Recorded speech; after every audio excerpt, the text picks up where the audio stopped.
The galaxy thought we were nothing, a fragile species clinging to a single planet, fighting wars over borders while greater empires ruled the stars.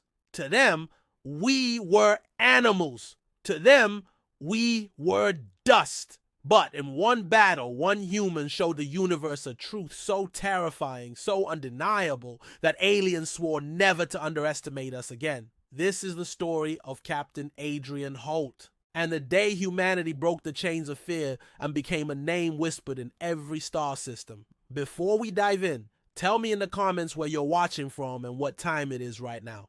I want to see just how far humanity's voice reaches across the world. The galactic stage was ancient. Civilizations older than Earth's oldest pyramids ruled with fleets of ships larger than continents.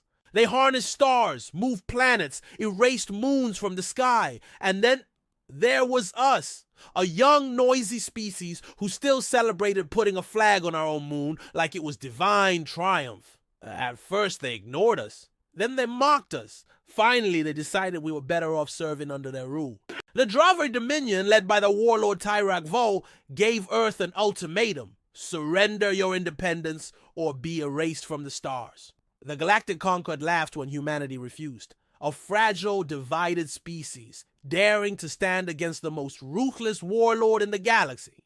The outcome was certain: Earth would fall within days. At least that's what they thought. On Earth, there was no unity at first. Nations argued, leaders hesitated, but among the chaos, one voice cut through the noise. Captain Adrian Holt, a soldier not of politics but of war. His plan was simple, brutal, and insane. Humanity would not fight like the empires. We would fight like humans. When the Dravari fleet arrived, they came in numbers humanity had never even imagined. Dozens of dreadnoughts, each capable of glassing entire continents. War beasts dropped from orbit, tearing through cities. The skies burned. Humanity's armies, tanks, jets, missiles, looked like toys. When the Dravari fleet arrived, they came in numbers humanity had never even imagined. Dozens of dreadnoughts, each capable of glassing entire continents. War beasts dropped from orbit, tearing through cities. The skies burned. Humanity's armies, tanks, jets, missiles, looked like toys. But Holt was no fool. He knew brute force would fail. Instead, he turned our weaknesses into weapons. Where the Dravari demanded order and control, humanity gave them chaos. Guerrilla strikes, ambushes in burned-out streets, hackers disrupting alien comms, replacing orders with music.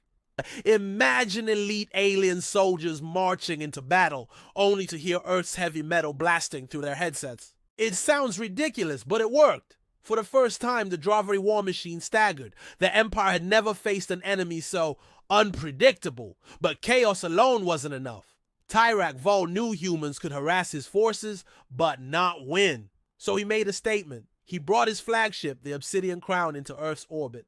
A ship the size of a city, armed with a weapon that could burn an entire hemisphere in seconds. The Concord expected surrender. Humanity expected annihilation. But Holt, he saw an opportunity. In one of the boldest moves in military history, Holt and a suicide squad boarded a captured Dravari transport, masked their signals, and infiltrated the Obsidian Crown itself. The plan was madness: cripple the Empire by striking at its god. The squad fought through endless corridors of alien steel. Many never made it past the first breach. But Holt pressed on, dragging a stolen fusion core toward the ship's reactor.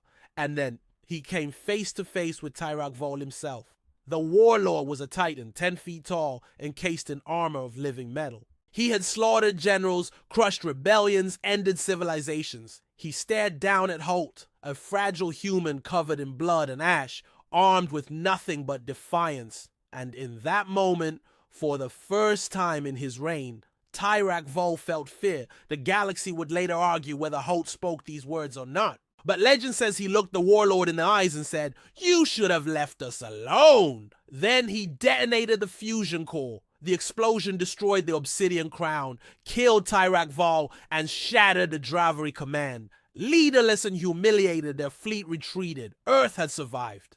The Concord was stunned. For the first time in galactic history, a primitive world had resisted and survived against an empire. But it wasn't just survival. It was a message. Humanity may be fragile. We may bleed, we may break, but we do not kneel. From that day forward, treaties with Earth no longer came with mockery. Empires approached with caution, with respect, sometimes even with fear, because they all knew if one human could bring down a galactic warlord, what would happen when billions stood together? Adrian Holt did not live to see the peace he gave us, but his name became a legend, a warning, and a promise. Why will the universe never underestimate humans again?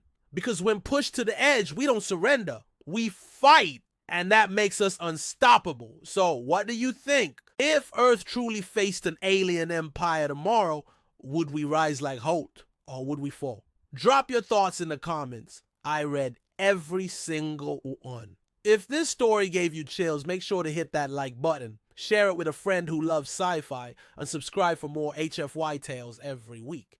Because trust me, humanity's story among the stars is only just beginning.